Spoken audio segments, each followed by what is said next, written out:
Hello, everyone. Hope you are well on a Sunday afternoon, and it is, say, about 90, pretty close, if not 90 degrees here. Summer is here in North Georgia. I know some of you are probably sweltering even more than that in the South.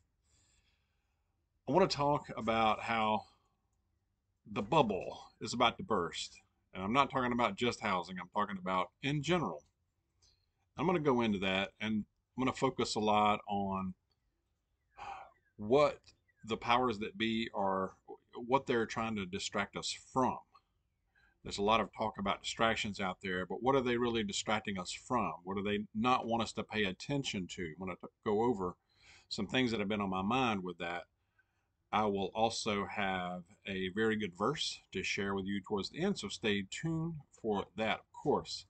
But it seems like, just in general, this entire world, not just here, the entire world seems to have just gone just Cocoa Puff crazy.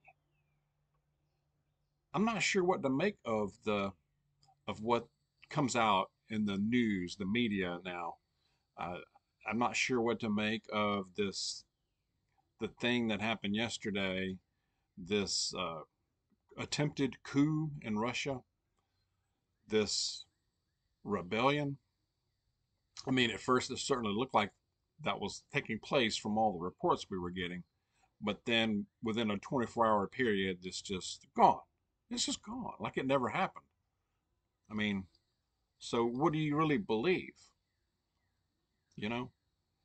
And remember, a few days ago, the Pentagon came out and said that there was a $6 billion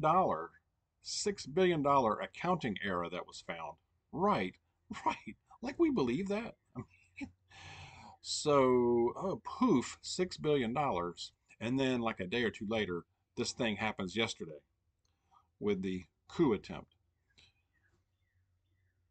How do we really know? What is real? What is not real? I mean, can we believe anything they say? I mean, it just all seems, like day after day is something different. It's like all a big charade, or as John Luke Picard would say, a charade. I have to get a Star Trek reference in there every now and then, y'all. But it does seem like bread and circuses, a big dog and pony show most of the time. And you know what's paid? You know who was paid for?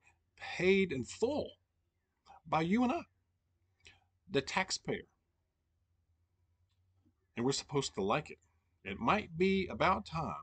It might be about time uh, to dump some tea again. You know what I mean? You know what I'm talking about. I mean, it's everyday distractions. It's like a cartoon with real people involved,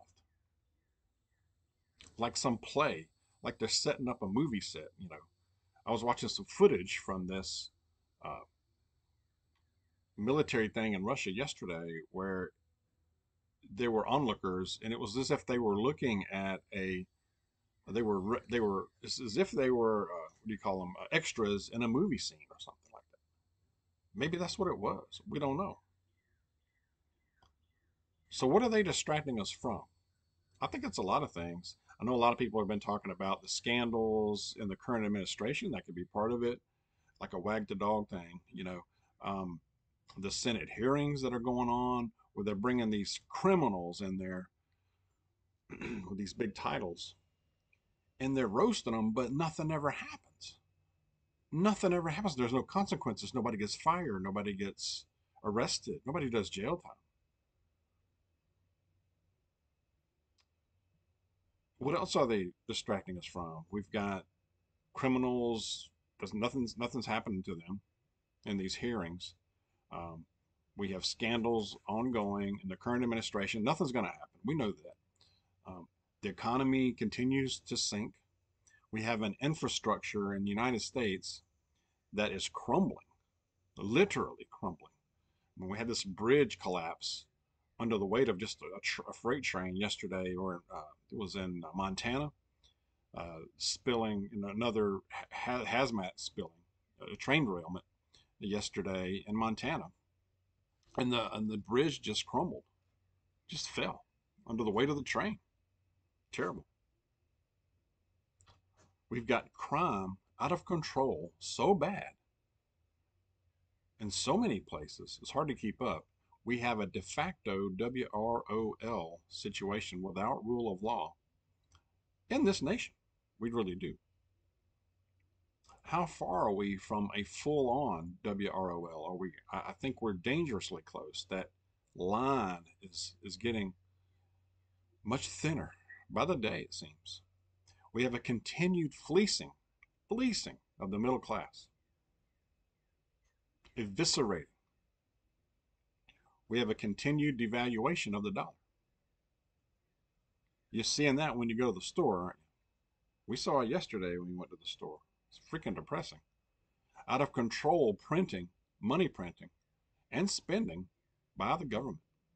And it's not just the United States, Canada, and some others. Europe, they're in trouble. We have a continued invasion from the South coming in. That just went away, didn't it? What's going on with that? We have a continued homelessness and mental health crisis that is spiraling out of control, already is out of control. The continued goal, and I think this is the big one of the big ones, continued goal of making you and I poor. They're succeeding. The evisceration of the middle class and the working class. I want to make you poor. And, I mean, just look around. I mean, you just the cost of living, your food costs, automobiles, homes, rent, insurance for your home, homeowners insurance is out of control in a lot of places. I heard about Florida where, I mean, if you can find it, I mean, it's out of crazy. The price is it's getting so bad to where people are getting priced out of their homes just to have insurance. And it's not just in Florida, it's becoming an issue everywhere. And we know this is coordinated, it has to be. But not just homeowner insurance, it's automobile insurance, it's health insurance, health care costs just for health care, period, just dental, anything. Property taxes. So they can get you that way too.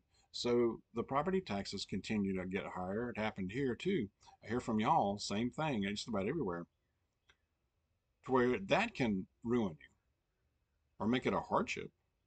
Rent. Oh my goodness. Talk about rent. I had a viewer, I think it was a comment or an email. I think it was a comment from a viewer, I think on the video yesterday or day before. Her daughter lives in, I believe it was Arizona. She's currently paying $1,800 a month. Now, this is a 1,600 square foot home she's renting. Current rent, $1,800.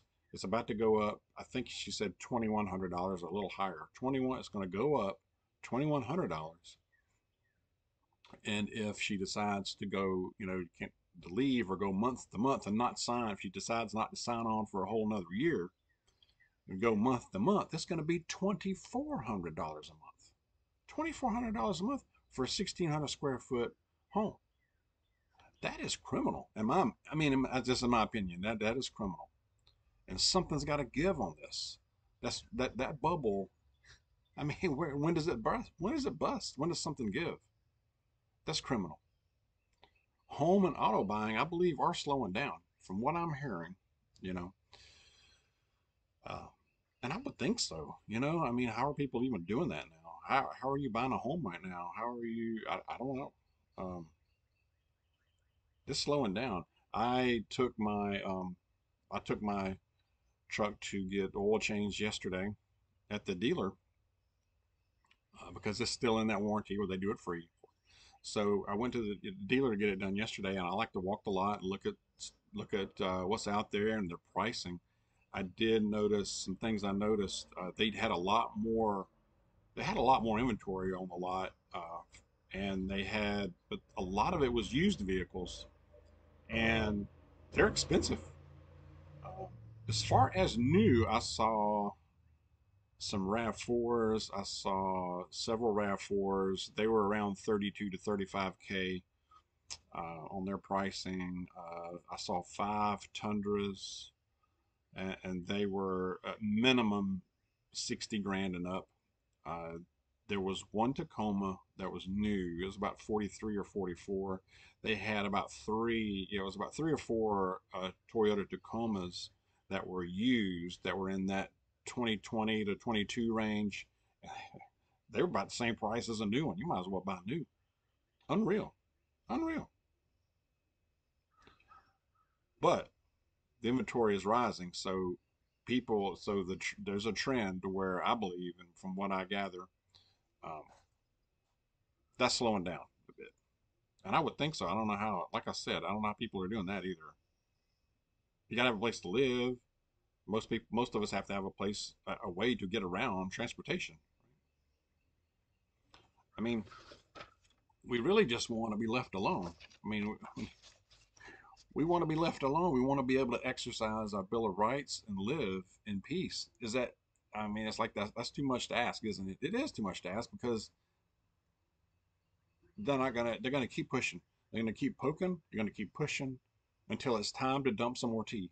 All right, and it's going to happen. The bubble, and I use that analogy. There's a friend of ours in church, and he was talking about this morning. He says that bubble. I don't think that bubble's gonna last another year. That bubble's gonna bust, and we all knew what he was talking about. And yeah, it's gonna burst, however you say it, burst. I'm in Georgia. I say bust. Anyway, share your thoughts on this. Let me know what you think. I have a good verse. It is from John, the book of John. John chapter 15, verse 5 says, I am the vine, you are the branches. If you remain in me and I in you, you will bear much fruit. Apart from me, you can do nothing. Amen. That is so true. And then this is from the walking. This is a Walking in Grace devotional uh, that we read, and that the author has a short prayer at the towards the end of it. It says, "Precious Lord, remind me to stay close to you, moment by moment, moment by moment, and day by day." We do. We need to stay close to God. We need to stay close moment by moment, day by day, every hour, because that is the key. That is our number one prep, is to stay close and guard our spiritual preparedness. So again, let me know what you're thinking. If you think this video could benefit others, feel free to share it. I appreciate it. And let's just be safe out there. God bless you. I'll see you soon.